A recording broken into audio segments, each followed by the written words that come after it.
गणपते नमः श्रीकृष्णार्पणमस्तु श्रीकृष्णपरब्रह्मणे नमः श्रीमते रामानुजाय नमः.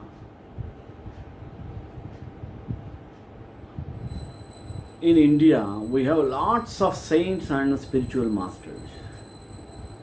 Because of those saints and sages or spiritual masters, our Indian culture and tradition withstood for a long time. From ancient time to middle age, after modern age, there will be more saints and sages, those who are working for the welfare of the people as well as Indian tradition and culture. Because of their grace, because of their blessing, because of their initiativeness, our culture spreads into every nook and corner of the world. Therefore, we people have to know who are those saints and spiritual masters, and we have to get a kind of experience or knowledge from those saints who served for the cultural traditional development of India. Not only that, even for the universal. They feel Vasudhaiva Kutumbakam. The entire universe is one family. Such as saints, such as spiritual masters are the root cause of these and all.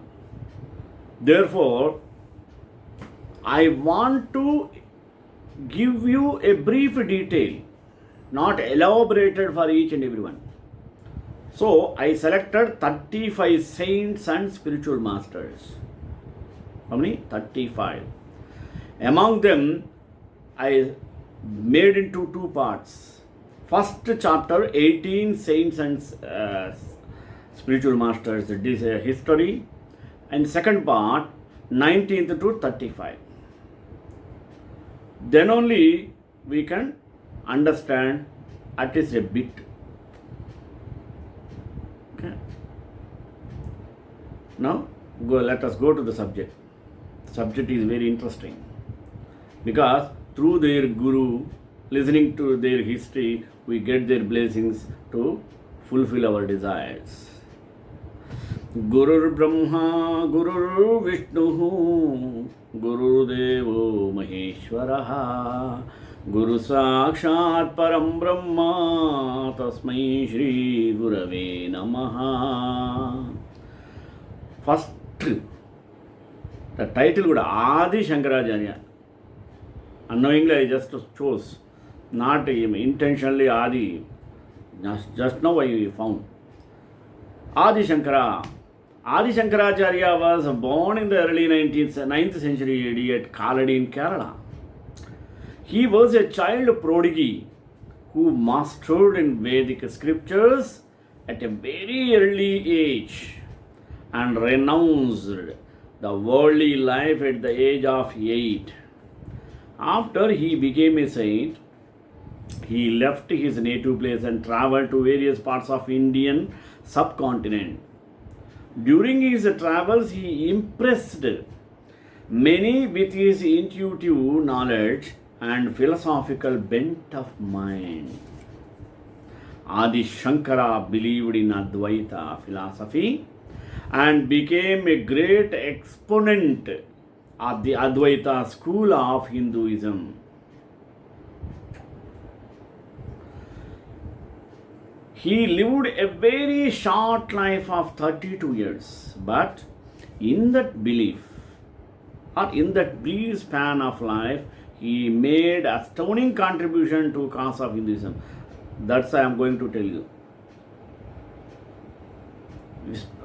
Even short span of time, he did so many good works, noble activities.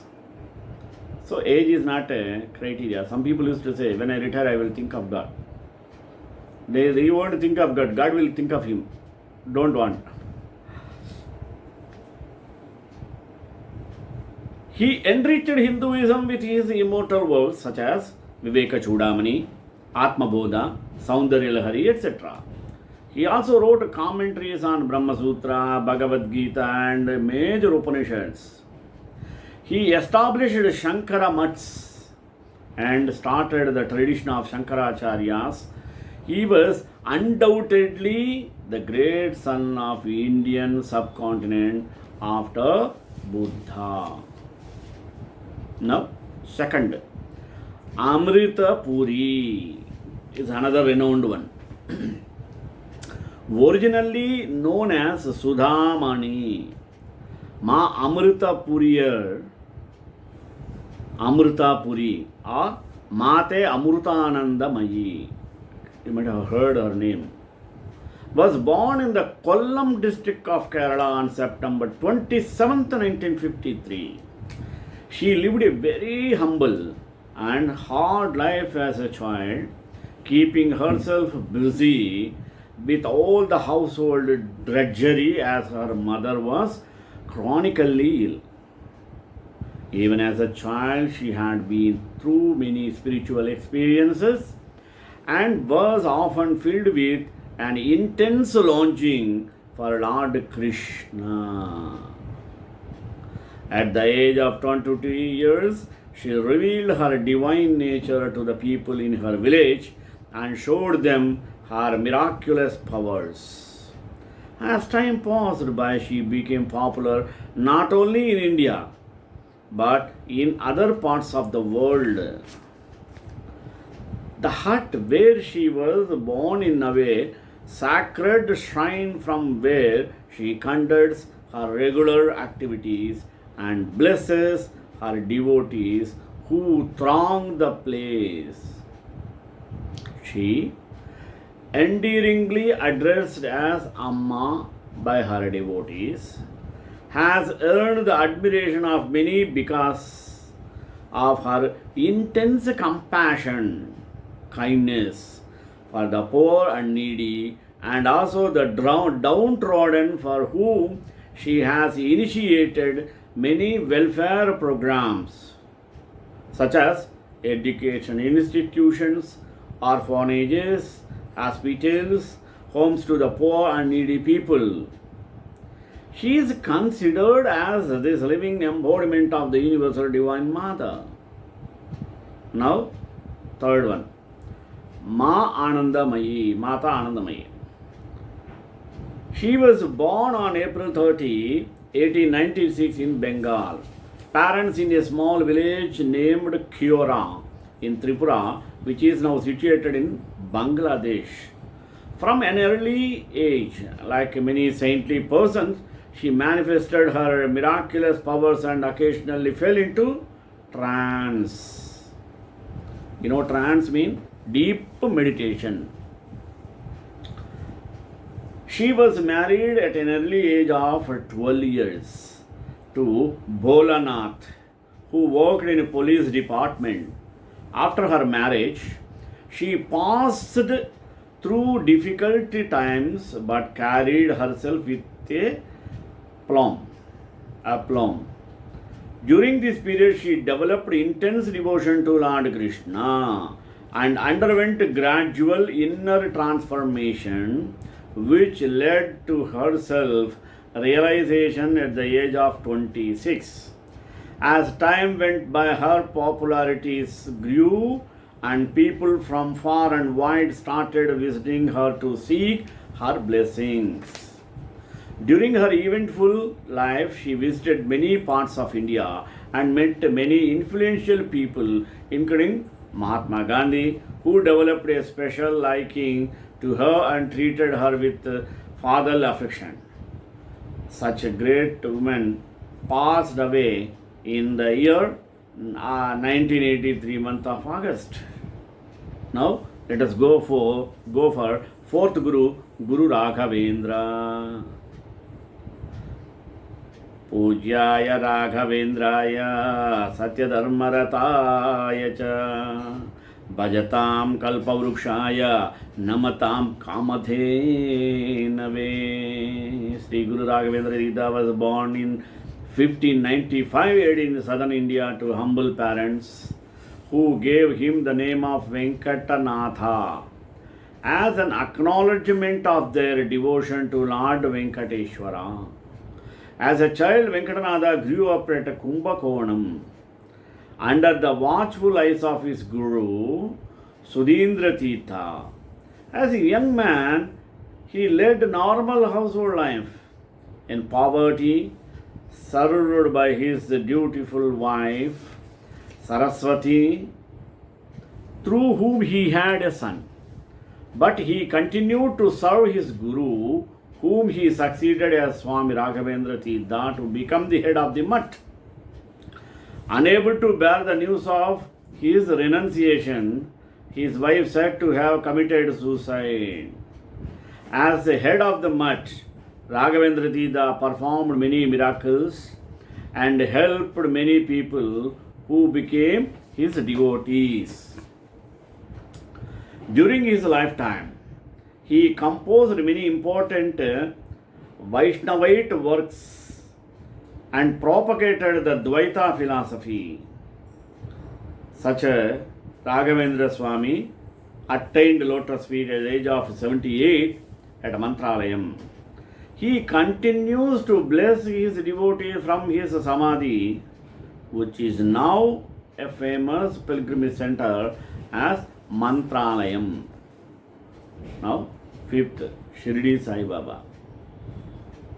Nearly 100 years ago, lived a wonderful man in an obscure Maharashtrian village, whom many considered one of the greatest saints of the 20th century.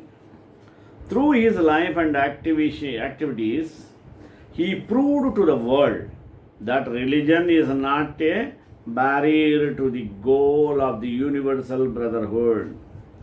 During his lifetime, on many occasions, he exhibited wondrous miraculous powers, and through the purity of his character and love of his heart, he won the hearts and souls of many people from diverse backgrounds. The place where he spent a greater part of his life is now a famous pilgrimage of India, which attracts millions of devotees every year. There is perhaps not a city nor town in the country where we do not come across a temple built in the honor of the great personality, whose greatest lies in his simplicity and his unconditional love for his followers. He performed many miracles during his lifetime and passed away on October 15th, 1918. A temple was built at Shirdi to house his physical remains, from where he blesses millions of his devotees even today. Thus, we worship Shirdi Sai Baba to get his blessings. Now, let us go for Sri Satya Sai Baba Puttaparthi. Sai Baba was born at Puttaparthi, a remote village in southern India, on November 23, 1926. As a child, he performed many miracles, and at the age of 13 underwent a miraculous transformation after he was bitten by a scorpion. 2 months after this incident, he declared himself as an incarnation of Shirdi Sai Baba and started manifesting his immense spiritual powers. Soon his fame spread and many people started visiting him, otherwise obscure and remote village called Puttaparthi in the Anantapur district of Andhra Pradesh. Today, Sri Satya Sai Baba perhaps commands the largest following of devotees in the world, which include many politicians, rich business tycoons, actors, artists, singers, and also scholars from all over the world. Known for his miracles and emphasis on unconditional love and equality to all religions, Baba, however, is not free from controversy. While his critics are ever busy finding faults and spread his personality, his devotee worship him as God incarnation. Now, seventh, Jayatirtha. Swami Jayatirtha was a famous exponent of the Tattvavada of Dvaita philosophy. He lived near Pandharpur in the present day Maharashtra, 14th century AD, and wrote a commentary on the Isha Upanishad to explain the approach of the Dvaita, mean duality, school towards the nature of reality and counter the theory proposed by Sri Adi Shankara, the propagator of the Advaita philosophy. Swami Jayatirtha composed many important works on the subject words such as the Nyaya Sudha, Tattva Sankhyana Tika, and so on. He spent most of his life at Malkheda, which is presently situated in the state of Karnataka, and a popular pilgrim center for the followers of the Madhva sect. Now, eighth, Sri Ananda Tirtha. He was a founder of the Tattvavada school, which was later made popular by the efforts of such eminent men as Swami Jayatirtha. He is considered by many as an incarnation of Sri Madhvacharya himself, the founder of the Dvaita school. Known as Vasudeva in his childhood and born near Udupi in Karnataka, he was said to be a gifted child and surprised many with his miraculous powers, vast scholarly knowledge, and debates skills at quite an early age. At the age of 8, he came into contact with his Guru Achyuta Preksha Tirtha, who initiated him into life of renunciation and gave him the name of Ananda Tirtha. During his life, the Swami undertook many noble activities. The present day famous Krishna temple at Udupi was founded by him. He composed many important works on Tattvavada and provided inspiration to many followers. After a very eventful life, he passed away in the early 14th century. Ninth saint, Krishna Balarama Swamiji. Mahant Sri Krishna Balaram Swamiji was born in Vrindavan in a family of eminent scholars who were well versed in the Yajurveda. As a child, he received religious knowledge from his father and later joined Nimbarka Sanskrit Mahavidyalaya College, where he studied the Vedic scriptures for 8 years and became an adept in Sanskrit. Later, he shifted to an English school and received modern education as well. He translated the Vedas into English and also written many books in both English and Sanskrit. He founded Bhagavat Dharma Samaj in 1990 to enlighten the people about Bhagavata Dharma. 10th one, Paramahamsa Yogananda. Paramahamsa Yogananda was born on January 5th, 1893 in Gorakhpur, India. His original name was Mukundalal Ghosh. He was well aware of the spiritual significance of his birth. As a boy, he was driven by an intense urge to seek the divine and develop a friendly attitude towards God in all these forms and set aspects. He went through many personal experiences that strengthened his faith and divine and propelled him to find a guru would help him reach the highest truth. At the age of 7, he met Swami Yukteswara Giri and became his disciple. He spent the next 10 years under the guidance of his guru, practicing Kriya Yoga and exploring the inner worlds. To prepare him for his future mission in the Western world, his guru encouraged him to join a college and receive modern education. After he completed his education in 1915, Swami Yukteswara initiated him into monkhood and gave him the name Yogananda. Both Swami became very popular in the East and the West, though his teachings and his speeches. His autography of a yogi, which was published in the year 1943, attracted the attention of many. After spreading the message of love in many parts of the world and proving beyond doubt that through sustained self efforts, human beings can ascend to an extraordinary transcendental heights. He passed away on March 7th, the year 1952. 1952. It has been said that due to his extraordinary spiritual powers, his body did not suffer any decay.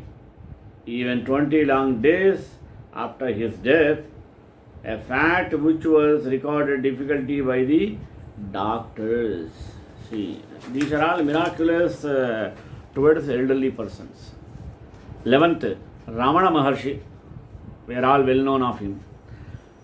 Known popularly as Arunachala Swami and referred as Bhagavan by his ardent devotee Ramana Maharshi, can be rightfully regarded as a spiritual southern twin of Sri Ramakrishna Paramahamsa, but with a message of his own that is rooted in the age-old Hindu traditions of Jnana Marga, in contrast to the Bhakti Yogam of the later.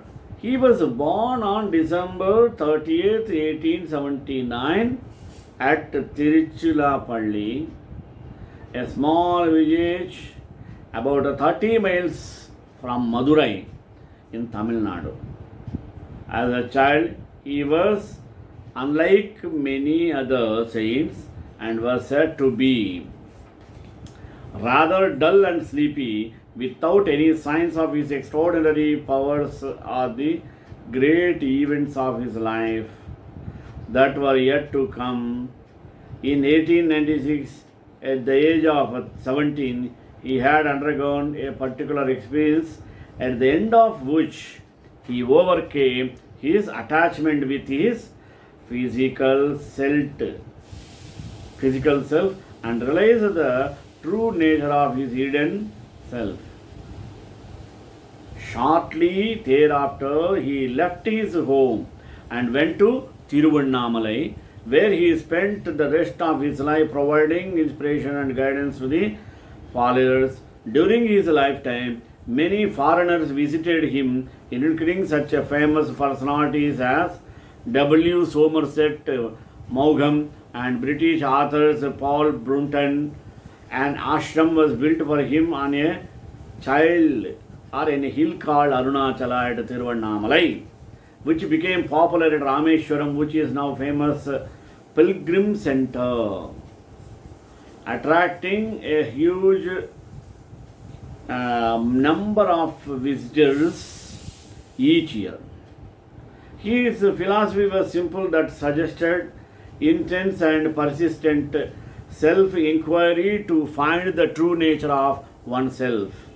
Such great sage Ramana Maharshi passed away in the year 1950. Now, Swami Omkarananda Saraswati. Let us think of him. Swami Omkarananda Saraswati, born Hyderabad in the year 1929.